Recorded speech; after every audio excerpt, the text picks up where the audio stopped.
Hello again, and welcome to another edition of the Sport of Bowling Show. This month, we'll be celebrating the PWBA Tour, specifically the 10-year anniversary of the relaunch that brought women's professional bowling back into the spotlight, where it belongs. We'll also be chatting with 2025 USBC Queens champion Josie Barnes about her recent big win and how she's been able to juggle everything that she's got going on in her busy, amazing life.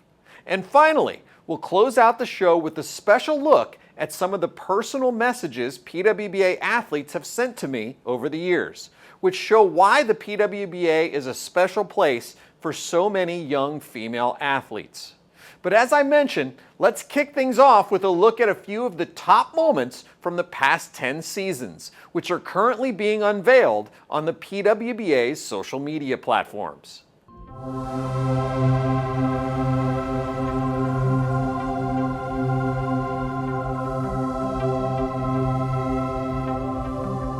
At the 2017 PWBA Sonoma County Open, Colombia's Rocío Restrepo won her third PWBA title and had proven to be one of the best young players of the relaunch era. But it wasn't just her performance that left an impression that night, it was the answer to a question from PWBA Hall of Famer Carolyn Doran-Baller. I work really hard. I practice a lot. I did for many times, but I always find a way to come back as stronger. Don't ever give up on your dreams. As long as you have faith and you have the right people around you and surround yourself with positive people, it's gonna happen. And you can't win if you quit. So don't ever give up your dreams. From Rocío to another player who's always motivated, Kelly Kulick. In the first two seasons of the relaunched PWBA Tour, USBC Hall of Famer Kelly Kulick had amassed 9 stepladder finals appearances, but was unable to hoist a trophy in the tour's new act. However, amidst tragedy, there often is triumph. Kelly wants it. Kelly gets it. Big strike for 224. The future PWBA Hall of Famer's breakthrough finally came at the 2017 Fountain Valley Open against then tour rookie Verity Crawley in an emotional win. How much was she on your mind today? She's been on my mind so much. I mean, not only was she my mother, she was my biggest supporter, but she was my best friend.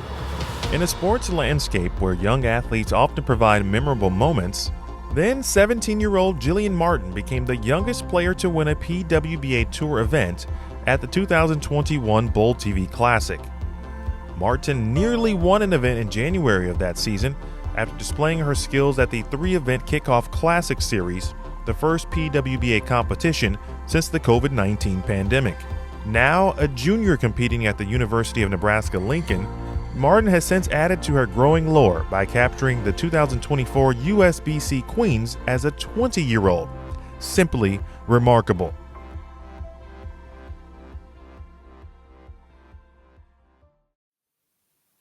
All right, folks, welcome back to the Bowl TV studio. As mentioned at the top of the show, we've got a special guest for you here on the show today. She is the recent champion of the 2025 USBC Queens, which also qualified her for the PWBA Hall of Fame. Her second major title, also a former U.S. Women's Open champion. How about a big Sport of Bowling Show round of applause for Josie Barnes? Hi. Hi. Hello. How are you? I'm good. How are you? I'm doing very well, very well. Probably not as well as you are doing, although it's now, a week and some change since the tournament, and you bowled another couple of events, and you have the scars to prove it, right? Yeah, sure do. So just talk a little bit about, you've had a little bit of time to process your recent win and sort of what it's meant, and has it kind of sunk in yet? No, I'm not sure that it will. I always dreamed of, winning multiple titles. I don't know, you dream of winning multiple majors, but the idea of actually accomplishing that can be a little hard to believe. Yeah, I it's pretty amazing if you think about it. We have the Hall of Fame inductions that week of the Queens, and I know you always attend that, and you're a big student of the game and historian, and have a tremendous amount of respect for the players that sort of paved the way. But now you're qualified for the Hall of Fame, so I think I talked to Jane, who you bowled for the title, and she also qualified for that last year. And I said, hey, what is it like to be qualified? She said, well, I just have to live that long now, right? I'm going to get in. It's just a matter of living that long. And so now you're in that same category as well. So have you had a chance to sort of think about, your speech and, all the No, speeches scare me. I think it's just an honor to be, I guess, qualified for that type of title. I think a couple of things. I think that it's hard for me to believe that I could potentially be in this same category as some of the people that I looked up to growing up. But I think it's also hard to believe because this isn't the only thing that I do. I have my hand in a lot of other things, and with the way the tour is set up, I didn't know if I'd ever be able to compete enough to qualify for that. And so, I'm super competitive, and you always like to think that some way, somehow it could work out. But it definitely isn't something I expected. Yeah. So you mentioned not liking to give speeches, and then also some of the other things that you do in your life. And coming into the Queens, you actually missed the first event of the season to give a speech. I did. Yeah. So, I mean, not only are you recognized within the bowling community, but at Vanderbilt, you're one of the legends, and we're asked to give a speech in front of the entire graduating class of athletes for 2025. Yeah. So talk a little bit about that, and what did you talk about in the speech? Yeah, it was really cool. When they first asked me, I'm like, man, they really had to go down the list to decide that I was worthy of being able to do this. But one of the reasons why I wanted to do it is because I tell my bowling kids, I try to teach Lisa Ruth that, like, just because something's scary doesn't mean you shouldn't do it. And so I was a nervous wreck writing it and getting up there and giving it, but it felt really good after I had done it. The thing that I told them is you're going to go a lot of different directions. Some people are going to go on to be professional athletes, professional bowlers. Some people are going to go on and be CEOs or stay-at-home moms, whatever that looks like. And I think it's really easy to get wrapped up in the idea of your identity being singularly focused, like I'm a bowler or I'm a lacrosse player. But I think it's important to recognize that I believe your sport is your vessel, and it shows the world the best qualities that you possess. And so just because you might be done in one avenue of your life doesn't mean you can't find another vessel that reveals those best parts of you. Yeah, I think that's a really great message. I mean, I know those of us that participate at the highest level of the sport, I think typically we all got in it for the same reason, and it wasn't because of money or trophies or anything, right? It's because we loved what we were doing. And then certainly when that time comes to pass, you find other things that you love. And one of the things I loved about the interview that the Bowl TV guys did on you was just how you balance all these different things, right? I mean, you're a mom, you're a coach at one of the most successful collegiate bowling programs in the country. You've served on many boards within the industry and given back, and also mentored a lot of other younger athletes coming out and bowling on the PWBA tour. So how is it that you're able to balance all those things, and how do you prioritize what it is that you're spending your time on? Yeah, I mean, I don't think I always do it well, right? I think it's always a learning curve.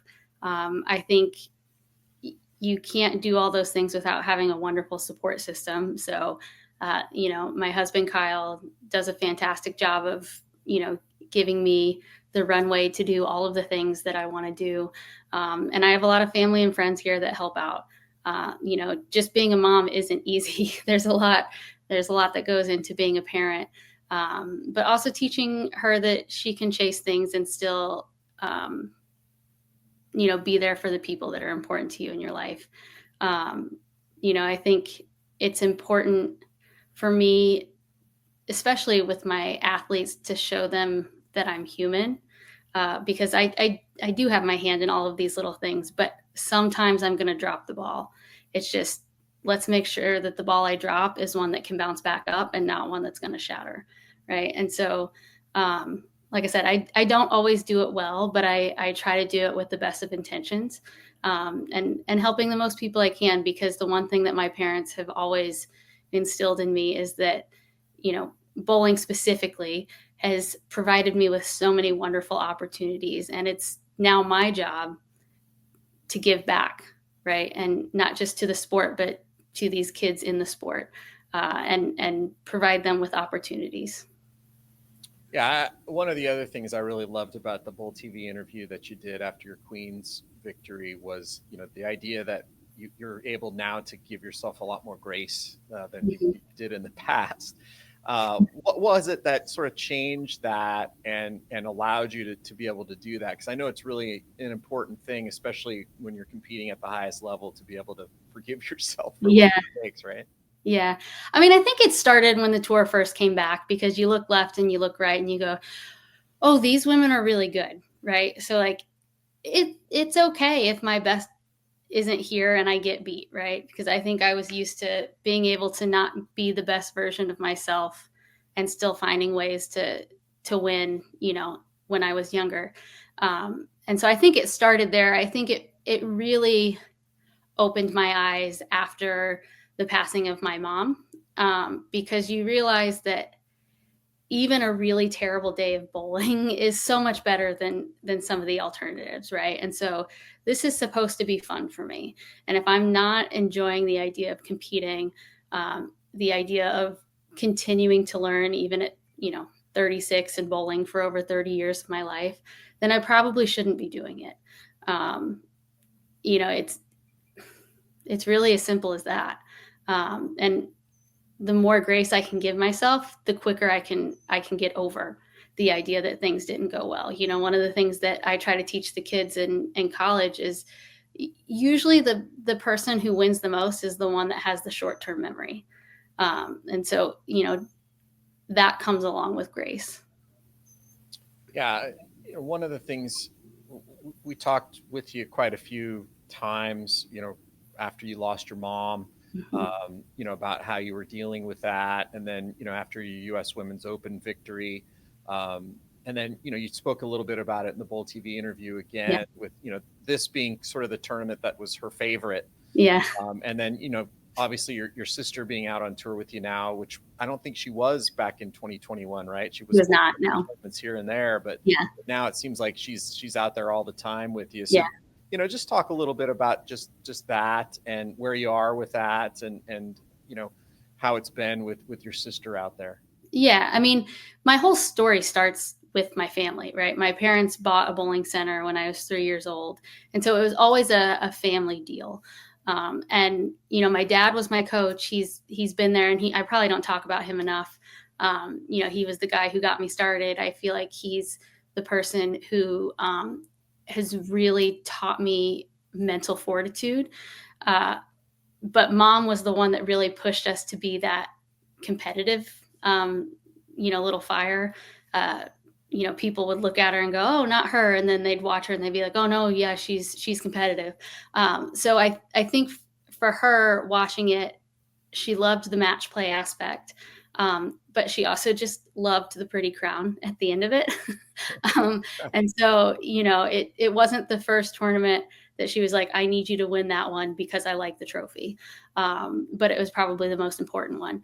So that's how we just always kind of remember the Queens tournament, because that's what mom would talk about. And so Jess knows that, and we laugh about, the times that mom would take us to tournaments and, be super supportive while also being super competitive. And so, yeah, it's nice having Jess out there, because it's like having a piece of home. And, regardless of how that match went, I knew the night would be okay because she was there. Yeah, I certainly feel that with you, and I I do really appreciate you being able to talk about it, because a lot of us do end up losing our parents, right? And it's something that's very difficult to deal with. But one of the things that was sort of a topic all week, to sort of move on to the Queens, was you're refocusing on your fitness. Yeah. I know as I've gotten older, it's become a topic I've become more interested in. Yeah. And then especially with respect to things you can do to, extend your bowling career. So what were some of the things that you focused on recently with your fitness regimen, that allowed you to have so much success at the Queens? Yeah. I've always had some sort of workout plan in, my development. It's something we learned at Vandy very early on, and something I carried. But, as you alluded to, as you get older, your focus to me has to be a little more precise. It's not just going and doing whatever you want and feeling like you've accomplished something. And so, I sat down with my trainer, Josh, at the end of last season, and I was like, listen, I feel like I've gotten better, but there's still, something that we need to do. And so he also bowls. So he has an idea of, how the body moves and what's needed for bowling. And we really spent a lot of time focusing on my legs so I can generate not just power, but consistent, movement. And then I threw in some cardio because, well, for a couple of reasons. I felt like in order for my knees and hips to feel okay, I needed to lose a little weight. But also I wasn't bowling for 4 months because of my wrist. And so it was a way for me to push myself in a space that I wasn't very good. I'm not fast. I was running races, not quickly. Not quickly. I was kind of set a PR every time because there wasn't much to beat. But, it pushed me mentally to a place that I hadn't been in a really long time. And I think that was super helpful. Yeah, I know that when I talk to players like David Ozio and why he practiced so much, he would always say, well, I felt like all the other guys were practicing that much and I needed to do that just for the mental edge rather than even just the physical sharpness of it. So anyway, I think it's an interesting thing that it has an impact on you mentally as well as physically. And you talked a little bit in the interview after your win about just how great the players are on tour. And then the interview we did on set right after, you talked specifically about Jane, what she's been able to do on tour in the last, year and a half. And even sort of before that, when she would just come over and bowl here and there. But just talk a little bit about, her specifically, because I think she probably threw, 48 out of 49 shots that had to strike in order for her to continue on in that tournament. And she just did it time after time after time. Yeah. And just a funny story. JT, the TV producer, asked me on the break in your match if we could just have you do your interview before you finish the match. And I was thinking, I'm not sure this match is over yet.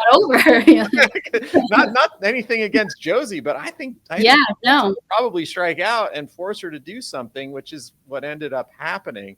But just talk about Jane, specifically, and what it's like going up against her, and then also just the general talent, across the tour. Well, I mean, I think it's funny because Kyle and I have had a couple of discussions like this, and I'm like, God, I wish she wasn't so nice because it's so easy to not like her because she's so good. But she is also a very good human. And so she's really easy to root for, even when you're the one bowling against her. I think as just a bowling fan and wanting women's bowling to continue to flourish, I just love watching her compete for the exact reason that you said, that she's never done, right? I knew sitting there in that chair, at the halfway point, I'm going to have to finish this because she's going to strike out, like somehow, some way, like she's going to make sure that she has a chance. And so I just knew that, and like you said, it's interesting because I think the couple matches before that, she also had to make some shots. And, I was sitting over on the practice pair and I'm like, well, what do I want to happen here? Right. Like as a competitor, because that she's going to do what Jane does. But like, also, how cool is it that I got to win this really awesome event against what I consider the best player in the world right now, the best shot maker in the world. That's a great point. I 100% agree with you there on this. And so it's like, yeah, I was nervous, but like as a kid, when you dream about what it is you want to accomplish, like those are the things that you're thinking about. And so why would I want to back down from that then? Yeah, for sure. If you want to be the best, you got to beat the best, right? And you beat the best. You also did in your U.S. Women's Open victory, beat Sherry Tan, one of the best players. Yep. As one of the best shot makers. Yeah, for sure. Yeah, so she's amazing.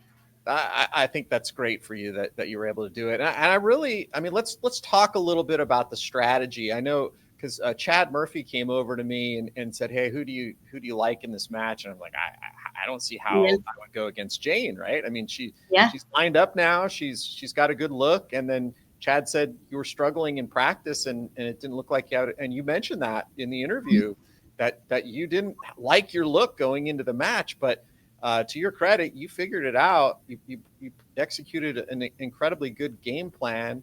And then after they transitioned there late in the match, and you said, I need to move, but I'm not sure this ball is going to work if I move. Yeah. You threw some incredibly great clutch shots down the stretch to hold Jane off. Yeah.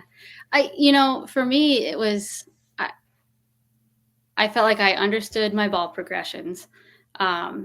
However, only getting a couple shots on each lane, you better make sure all those shots are really good to make a ball call.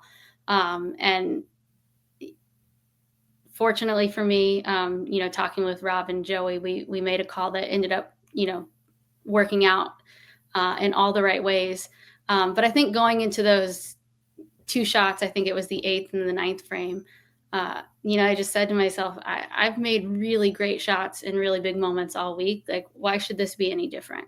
I feel good about what I'm doing. If the lane doesn't give me what I need, then it's not meant to be today, but I'm capable of executing and hitting the spots that I want.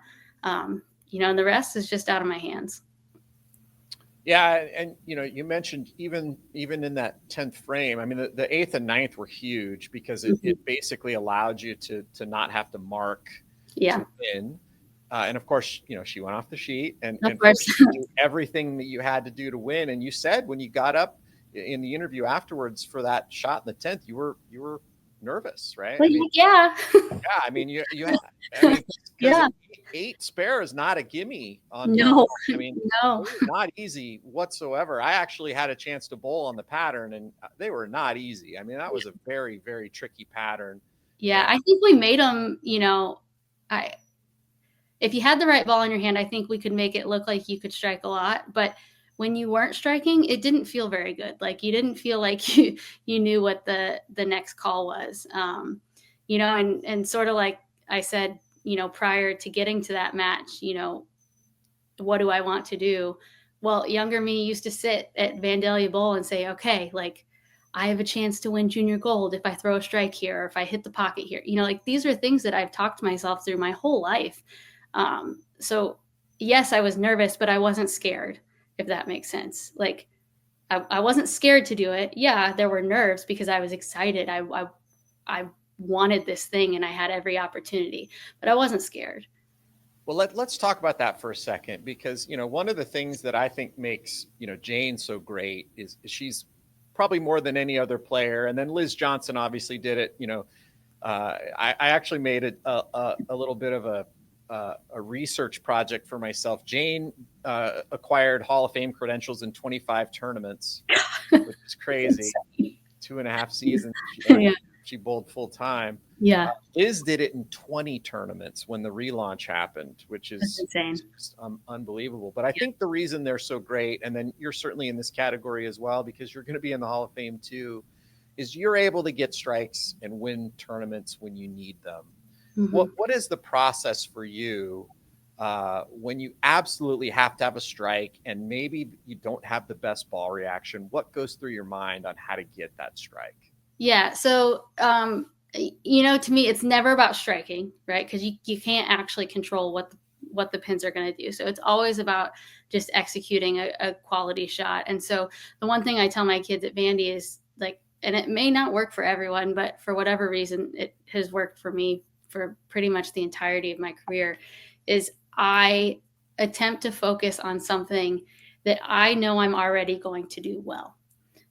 So like for me, it's usually like, okay, my first 2 steps are going to be slow and I'm going to post it because I rarely fall off a shot.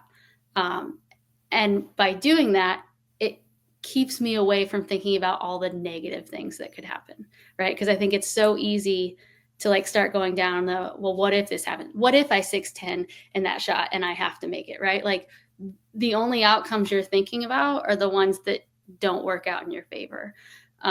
So for me, it's just, okay, I'm going to make a quality shot because my butt's going to be on the ground and I'm going to get it to the spot. And then after that, it is what it is. Yeah, I think that's a great attitude. I actually talked to Jane about it on one of the nights after. I mean, she threw so many strikes that she had to have to keep going on in the tournament. I was like, how do you do that? And she said, well, I just try to hit my target and then whatever happens, happens. I just do my best. And if I don't get it, that's okay.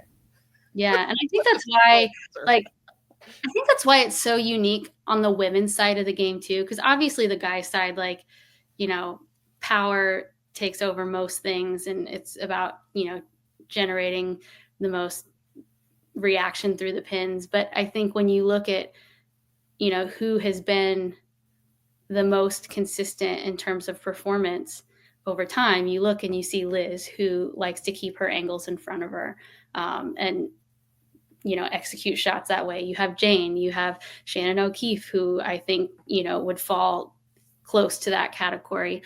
And so I think the women's game is unique because we will have weeks where power is of the utmost importance, but the most consistent performers to me are still the ones that fall into like Jane and Liz. Yeah, and I certainly agree with Shannon. I feel like Shannon's probably the one out of that group that actually learned how to do that in the middle of her career, right? Mm-hmm. She hadn't won any titles before the tour relaunch, and then all of a sudden she learned how to do it, and she won quite a few. Yeah. But we talked a little bit about, all the different things that you do, obviously being a mom, coaching, but let's talk a little bit for a moment about, your service to the sport. Yeah. You've been a member of the USBC Board of Directors. You served on the PWBA Player Committee. In fact, little joke here, you were one of the players on the player committee who decided to redistribute that prize money in the USBC Queens and the US Women's Open. So you actually cost yourself $40,000 last week. So congratulations. That is true. That is true. But I think it was incredibly selfless. Yeah, I might be wrong on this, but I'm pretty sure we voted on that before the US Open too. But they had already announced that. Oh, right. Okay. So you still got to keep that 40,000. So I got to keep that one. But yeah, I think that was a great decision. And I think, to what we're going to talk about next, sort of, what needs to be done on the PWBA to keep, young women coming out and trying. That was a huge decision, because now you can get a check in those 2 tournaments and pay for your whole season. Correct. Right? But just talk a little bit about the service and why it's important to you to give back. Yeah. I mean, I think it goes back to my parents and, my grandparents. They've always, led with a servant's heart. And,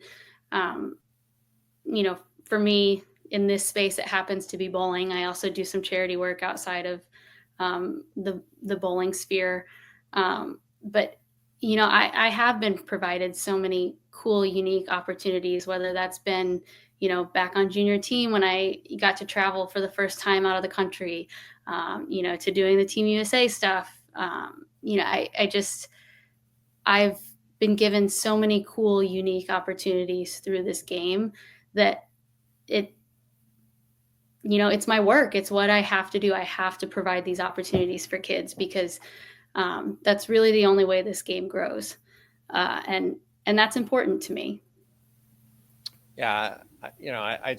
I can't tell you how much I agree with what you're saying and how much I respect you for, all the time that you put in, to doing it.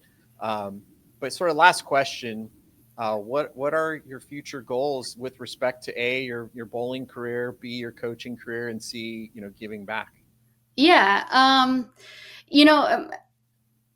My actual bowling career is so fluid, like we were joking before, my wrist stuff here.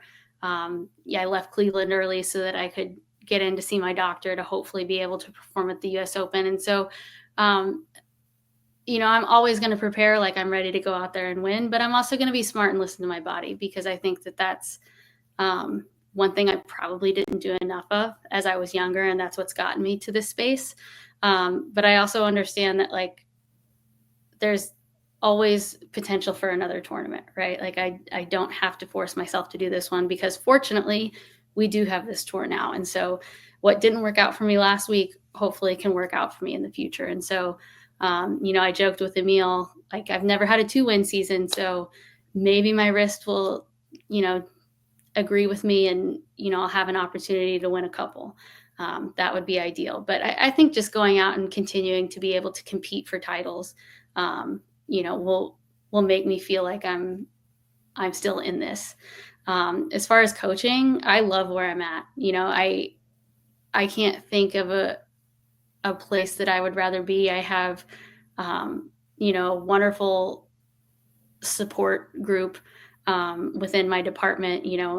Head coach John allows me to run around the country competing in the summers. And, I think he understands the value of not just being able to connect with the bowling community, but also like I'm still learning as I compete. And I think, that there are things that happen throughout the season that I'm like, oh, shoot, that could work for so-and-so.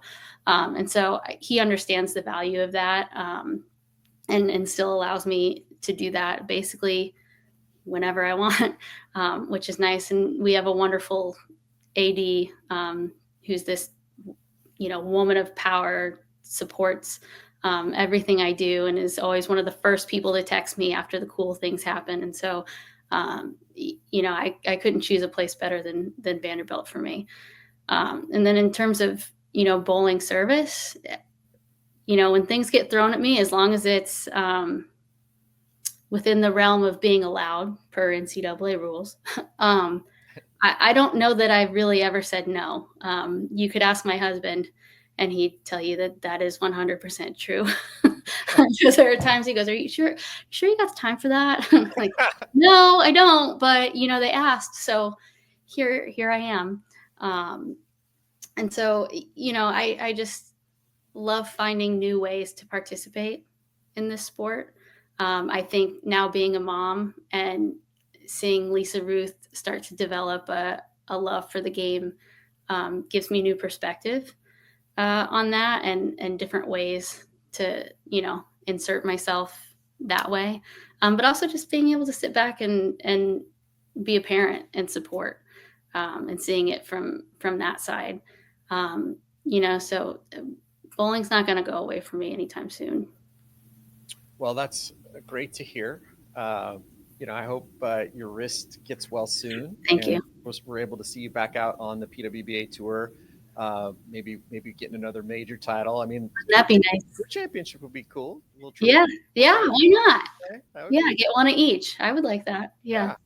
So good luck getting back out on tour, and I look forward to seeing you out there. And thank you for everything you do, both at the coaching level, mentoring young women, and also setting a great example by giving back some of your time. So, and thank you for your time today. No, I appreciate you having me. Well, that is Josie Barnes, ladies and gentlemen. Enjoy watching her on the PWBA Tour the rest of this 2025 season.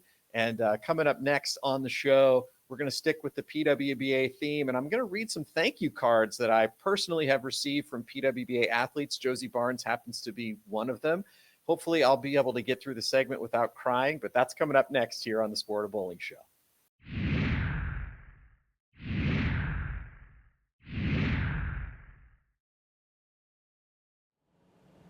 At the USBC Queens, the PWBA Hall of Fame inductions for 2025 took place, with Marianne DeRupo and Liz Johnson going into the hall in the performance category.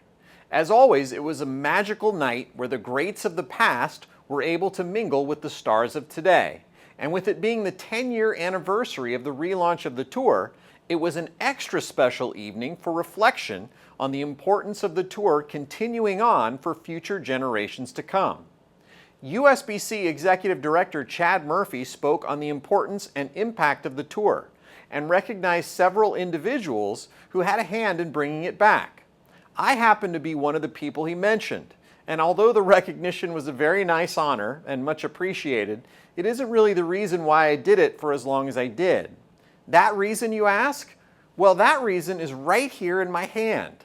These are thank you cards I've personally received from PWBA athletes over the years, all of which I've kept on the windowsill of my office at USBC headquarters. For me, they've served as a constant reminder of why the tour is important and the huge impact it's had on the lives of many. Here are a few of the messages. Hopefully I'll be able to get through them without too many tears. Dear Jason, thank you for all of your time and effort you put into the PWBA Tour this year. The relaunch of the Women's Tour is a dream come true, and it wouldn't be possible if it wasn't for you. Thank you so much, and I can't wait for next year. Sincerely, Amanda Green. Jason, there's absolutely no way that I can put into words how thankful for everything I am. Thank you for absolutely everything you have and are doing for women's bowling. Josie Barnes. Jason, thank you for all the services you provided the ladies while on tour.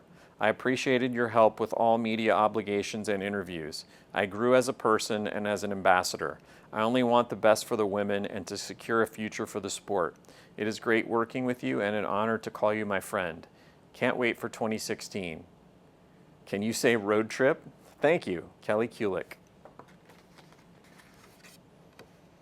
Dear Jason, I want to deeply thank you for all of your hard work on the PWBA Tour this summer. Despite usually running around like a wild man, you always have a smile on your face, and that was truly admirable. Us ladies were so blessed to have you and Damon around all summer. Thank you for always being so nice and answering questions. I am looking extremely forward to the future of the PWBA. Liz Culkin. Jason, I just want to thank you for everything you do for the PWBA, but also the sport of bowling. I also want to thank you for helping with my visa issues. I'm sure I can be a pain. Your hard work and love for the sport does not go unnoticed, and the PWBA are lucky to have you. Have a wonderful rest of the year. Thank you again, Verity Crawley. To Jason, thank you for making the PWBA a great success. Nice meeting you, and I hope to get to see you again in the future. From Jane Sin. Thank you for all you do and for the time you spend away from your family. Shannon Plahowski. To Jason, it's always a pleasure seeing you. Thank you for everything you do. Ashley Galante. Dear Jason, thank you for all of your hard work to make the PWBA Kickoff Classic Series an awesome event. My family is grateful for the opportunity to watch me compete on Bowl TV. I'm sure it took a lot of planning and coordination to make this happen, and your long hours are truly appreciated. See you at Queens. Love always, Christy Leong. Jason, I just wanted to take the time to thank you for everything you did this summer for all of us out on tour. Weekend after weekend, headache after headache. All of your hard work, countless hours in the bowling centers and on the road did not go unseen. All of our experiences never would have happened without your role on the PWBA Tour. Though I am sure we all are tired, sore, and kind of happy to have a weekend to ourselves, we can't wait for the next season to start already, and of course, see all of our smiling faces. Thank you again for all you do. Alicia Current. Jason, thank you for sacrificing your real job and hanging out this summer. You are the best. Maria Rodriguez. Jason, first and foremost, amazing job on a successful comeback season of the PWBA Tour. I know it took a lot of preparation to get the tour off and running, and it definitely wouldn't have been successful without your guidance and hard work. Kudos to a job well done. I can't wait for what's in store for next season. Take care, and thanks again, Missy Parkin. And this one is from Shannon O'Keefe, and she sent actually several, so I'm only going to read this one because it was the first one she sent me. Jason, thank you for all of your time, hard work, and dedication you put in to help make our first year so much fun and successful. I can't even imagine the personal sacrifices you made to be with us week after week. Thank you. It's truly an honor and dream come true to be a part of something so special, and I promise I will do everything I can to show the PWBA in a good light. Thanks for being so great, and I'm looking forward to year 2. I think the most beautiful thing about these letters is that they truly illustrate an understanding that whatever it is we do in life involves sacrifice. I think the athletes on the PWBA Tour understand this so well because they know the level of commitment it takes to be the best at something, that there are no shortcuts to achieving it, and that there is a high level of appreciation for the people who allow them the opportunity to have the platform to do what they love. In the words of PBA Commissioner Tom Clark, who also championed women's bowling as one of the many important things which he was a part of on his way to being inducted into the USBC Hall of Fame for meritorious service this year, when you can give a person and their family the greatest moment of their lives, then you can say, that was worth it. Thanks for watching our show, everyone. And until next time, may you fill every frame.